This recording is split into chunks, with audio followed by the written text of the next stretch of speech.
Movie అయితే one time watchable. So, movie story ఒక రకంగా 'చాంపియన్' మూవీని గుర్తుకు తెస్తుంది. అది పెద్ద ఇంపాక్ట్ అయితే ఉండదు. ఎందుకు అంటే 'రామ్ చరణ్' స్క్రీన్ మీద కనిపించినప్పుడల్లా ఒక ఎనర్జీ వస్తుంది. ఒక ఊపునిస్తుంది.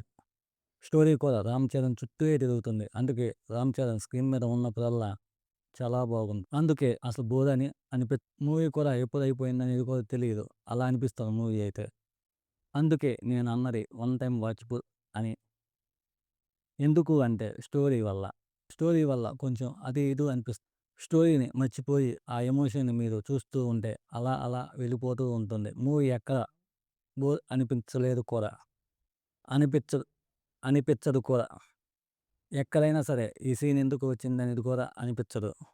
మూవీ ఫ్లో వెళుతూ ఉంటుంది. ఒక ఫైట్ సీక్వెన్స్ అయితే ఒక చిరుతలా వస్తారు. సో, ఆ సీన్‌ని చాలా బాగా డిజైన్ చేసుకున్నారు మూవీలో అయితే. ఆ ఫైట్ సీక్వెన్స్ చాలా బాగుంటుంది. అసలు ఫస్ట్ హాఫ్ అయితే చాలా బాగుంటుంది. ఆ! అసలు ఫస్ట్ హాఫ్ అయితే ఏంది ఇంత ఫాస్ట్‌గా అయిపోయింది అని అనిపిస్తుంది. కానీ ఇక్కడ ఇంకో విషయం ఏమిటి అంటే మనం అనుకుంటూ ఉంటాం. అవును, ఎలా కుస్తీని తీసుకువస్తారు అని.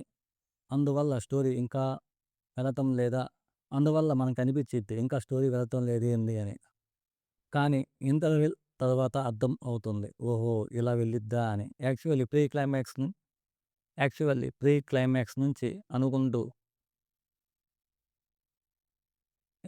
ప్రీ క్లైమాక్స్ నుంచి అనుకుంటారు. అలాగే కుస్తీని ప్లే చేయొచ్చు కదా అని. కానీ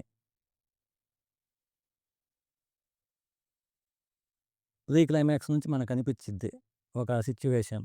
ఆ సిట్యుయేషన్‌ని అలా డీల్ చేసి ఉంటే మనకనిపిచ్చేది కదా బాగుండిద్ది అని. కానీ అలా ఉండదు మూవీలో అయితే. సో, అక్కడ మనకి కొంచెం డిస్టర్బ్ సో, అక్కడ మనకి అనిపిచ్చిద్ది ఏందబ్బా ఇది అని. ఏం కాదు, అలా వెళుతూ ఉంటుంది. లాస్ట్‌లో ఎమోషన్‌తో అలా వెళుతూ ఉంటుంది. కానీ నాకు నవ్వొచ్చింది ఆ ఎమోషన్ చూస్తే. మూవీ అయితే బాగానే ఉంది. చూడొచ్చు. దిస్ ఈజ్ లాస్ట్ గారి రివ్యూస్.